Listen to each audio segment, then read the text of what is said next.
Reaction to this, conservative columnist Erich Reimer. Eric, good morning. Good morning. So he's running for the 17 years he's been in power. He's running for re-election in March. He is unopposed. And the Wall Street Journal had a great piece this morning about the fact that him being accused of meddling in our election has given him more power at home.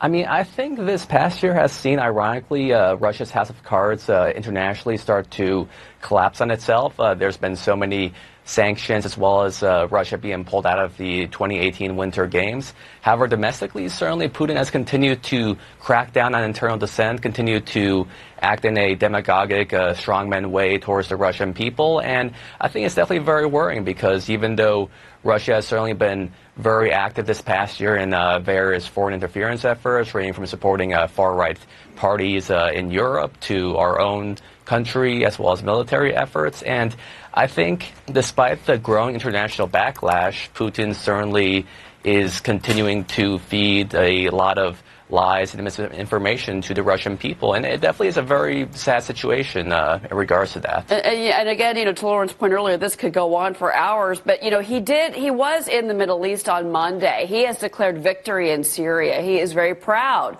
of the fact that Russia has supported Bashar al-Assad. But to your point, the economy in Russia remains weak. How much longer can this go on? How much longer can he retain true power before the people of Russia start to realize that their own lives are not getting any better?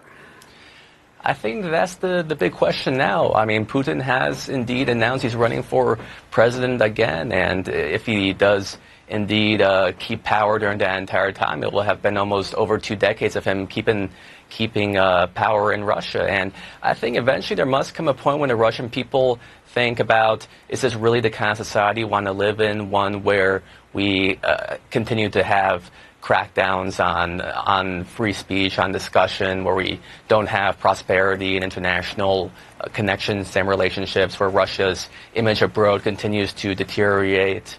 And I think eventually the Russian people need to think about what kind of society they want to have in the 21st century. Because it's interesting that you mentioned their reputation abroad. Obviously, you're talking about the United States, but when it comes to the Chinese, Putin and the Chinese leaders still have a fairly good relationship, and that's what some have said we really need for North Korea to be dealt with effectively.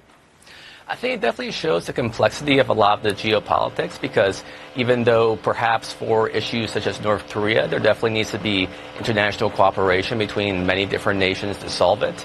Nonetheless, the ideals of liberty that America stands for remain unchanging despite whatever country. And I think both China and Russia have serious questions about the difference between their government stance and the welfare and stance of their populations. Yeah, Erich Reimer, it certainly is. It's fascinating to see how different the political climate is in Russia compared to here. Erich Reimer, thank you so much. And we'll continue, of course, to monitor Vladimir Putin's press conference in Moscow. And break in when news breaks. Also breaking this morning out of Washington, guess what? They've got a deal. House and Senate Republicans reaching an agreement on a sweeping tax reform bill. President Trump at the White House yesterday saying he is ready to deliver on a pledge that he made during the campaign.